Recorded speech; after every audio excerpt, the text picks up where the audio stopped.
नमस्कार, मैं हूं देवांशु। आप देख रहे हैं न्यूज़ फॉर नेशन। बांकीपुर से बीजेपी की तरफ से नितिन नवीन ने नामांकन दाखिल कर लिया। हमारे साथ बात करने के लिए नितिन नवीन जी हैं। नामांकन आज आपने दाखिल कर लिया, कितने जीत के लिए आश्वस्त हैं आप? देखिए, मुझे जनता का आशीर्वाद और स्नेह मिलता रहा है और मैं लगातार चौथी बार नामांकन किया हूं और जनता ने जिस प्रकार से मुझे आशीर्वाद अपने बच्चा और भाई के रूप में दिया है, वही आशीर्वाद फिर पुनः मुझे मिले, इसी के विश्वास के साथ जा रहा हूं।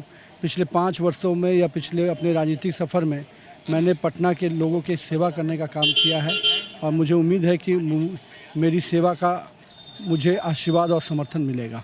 लेकिन इस बार समीकरण पहले बार की तरह नहीं है। इस बार पुष्पम चौधरी हैं, शत्रुघ्न सिन्हा के बेटे भी आ रहे हैं मैदान में, तो कहीं ना कहीं लग रहा है चुनौती है इस बार। चुनौती स्पष्ट रूप से जो पिछले बार बूथ पर मुझे जनता का आशीर्वाद और समर्थन मिला, अगर पिछले बार 200-300 लोगों ने मुझे समर्थन दिया, तो इस बार उस बूथ पे मुझे 250 और 300 लोग कैसे दे रहे हैं समर्थन, ये मेरी चुनौती है। अपने जीत के अंतर को बढ़ाने की और साथ ही साथ जनता का विश्वास और आशीर्वाद कैसे मेरे लिए बढ़े, यही मेरी चुनौती है। क्या काउंटर रणनीति आपने तैयार की है? चुनाव प्रचार करने के लिए आपके विधानसभा क्षेत्र में कौन कौन से स्टार प्रचारक आएंगे?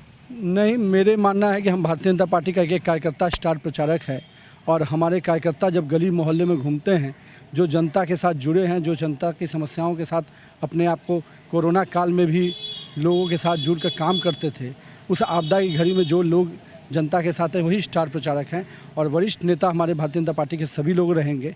और मेरा मानना है कि स्टार से कुछ नहीं होता है। मैं इस क्षेत्र की जनता का बच्चा और भाई और बेटा बन के रहता हूँ, तो निश्चित रूप से मुझे उनका आशीर्वाद चाहिए। यहाँ पर कोई ग्लैमर नहीं चलेगा। महागठबंधन की तरफ से धाकड़ रणनीति बांकीपुर में आपको हराने के लिए तैयार की गई है। लैंड करवा दिए गए हैं। लव कुश सिन्हा कल पटना पहुंच चुके हैं। कुछ लोग लैंड करते हैं और फिर फ्लाई कर जाते हैं, लेकिन हम यहाँ लैंड भी करेंगे, यहीं हैं और यहीं के रहेंगे। इसी गलियों में, पिरमोहानी में मेरा बचपन बीता है, कदम कुआं में मेरा जीवन बीता है।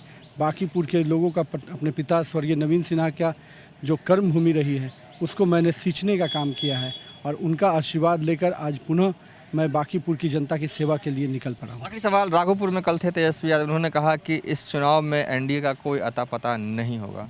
नहीं, मुझे लगता है कि जो पिछले 2019 के चुनाव के बाद 2.5 महीने तक तेजस्वी यादव हार के बाद गायब थे, इस बार के हार के बाद शायद 2.5 साल तक पटना की सड़कों पर नजर नहीं आएंगे। बीजेपी की तरफ नितिन नवीन है, जिन्होंने बांकीपुर विधानसभा क्षेत्र से नामांकन दाखिल किया। फिलहाल नामांकन दाखिल कर ये निकल रहे थे। इन्होंने बताया कि इन्होंने रणनीति तैयार कर ली है। हर बूथ पे इन्हें ज़्यादा से ज़्यादा जो वोट है वो आएगा। फिलहाल अभी तक के लिए इतना ही। आप देखते रहिए न्यूज़ फॉर नेशन।